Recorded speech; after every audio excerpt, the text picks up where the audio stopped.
ఆంధ్రప్రదేశ్ అయినా తెలంగాణ అయినా ప్రభుత్వ పథకాలు ఉద్యోగ సమాచారంతో పాటు దివ్యాంగులకు సంబంధించిన సమాచారాన్ని కూడా నేను జిల్లాల వారీగా మీకు ఇస్తూ ఉన్నానండి. తాజాగా మనకు జిల్లాల వారీ సమాచారం అయితే రావడం జరిగింది. ఒక జిల్లాలో సదరం స్లాట్లను విడుదల చేస్తే మరో జిల్లాలో దివ్యాంగులకు ఉచిత పరికరాలకు సంబంధించి సదస్సులు నిర్వహించి అర్హులైన వారు దరఖాస్తు చేసుకున్నట్లయితే వారికి ఉచిత పరికరాలు ఇస్తామంటూ జిల్లా కలెక్టర్ గారు అయితే పేర్కొనడం జరిగింది. ఆ వివరాలను నేను మీకు ఈ వీడియో ద్వారా అయితే తెలియజేస్తాను. మనకు తెలంగాణ రాష్ట్రం నుంచి నాగర్ కర్నూలు జిల్లా దివ్యాంగులకు సదరం స్లాట్లు విడుదల చేసినట్లు అధికారులు అయితే ప్రకటించడం జరిగిందండి. అధికారుల ప్రకటన మేరకు వివరాలు అయితే ఇలా ఉన్నాయి. జనరల్ ఆసుపత్రిలో ఈ నెల 8 నుంచి 29 వరకు నిర్వహించే సదరం శిబిరాలను దివ్యాంగులు సద్వినియోగం చేసుకోవాలని డిఆర్డిఓ చిన్న ఓబులేస్ గారు ఒక ప్రకటన ద్వారా తెలియజేస్తున్నారు. అర్హులైన వారు సదరం క్యాంపుకు సర్టిఫికెట్ కోసం మీ సేవా కేంద్రాల్లో స్లాట్ బుక్ చేసుకుని ఆయా తేదీల ప్రకారం హాజరు కావాలన్నారు.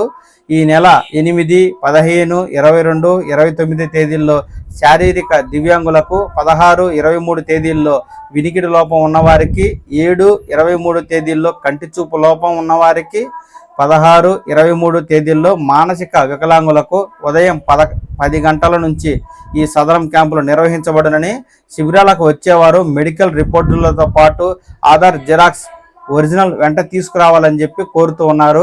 అంతేకాదు అక్టోబర్ 3వ తేదీ మీ సేవా కేంద్రాల ద్వారా ఈ స్లాట్లు బుక్ చేసుకోవాలంటే కూడా అధికారులు మనకు పూర్తి సమాచారం అయితే ఇవ్వడం జరిగిందండి.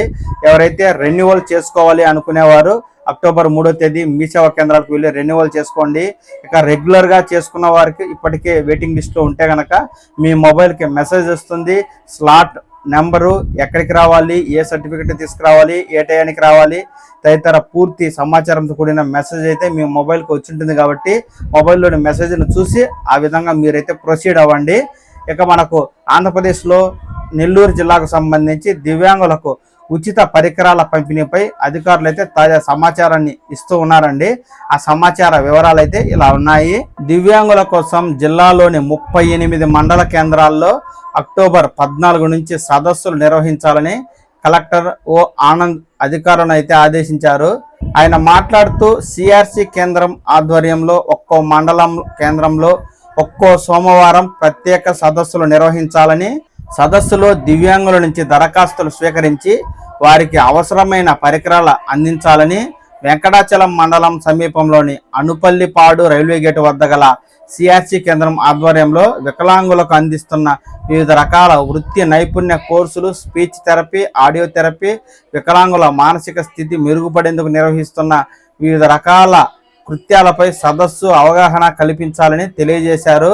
సమావేశంలో డిఆర్ఓ లవన్న, వికలాంగుల సంక్షేమ శాఖ AD Vinay Kumar, DMHO doctor పెంచలేగా తదితరులు అయితే పాల్గొనడం జరిగింది. మీరు మీ మండల కేంద్రాల్లోని సిఆర్సి కేంద్రాల్లో మీకు ఉచిత పరికరాలు అవసరమైనట్లయితే దరఖాస్తు చేసుకుని ఈ నెల 14వ తేదీ నుంచి జరిగే సదస్సుల ద్వారా మీరైతే పరీక్షలు చేయించుకుని ఉచిత పరికరాలు పొందండి. ఆంధ్రప్రదేశ్ అయినా తెలంగాణ అయినా ప్రభుత్వ పథకాలు ఉద్యోగ సమాచారం ఏది ఉన్నా ఉన్నది ఉన్నట్టుగా మీరు ఈ ఛానల్ ద్వారా చూసి తెలుసుకోవడం కోసం వెంటనే ఈ ఛానల్ని లైక్ చేసి సబ్స్క్రైబ్ చేసుకోండి. నమస్కారం.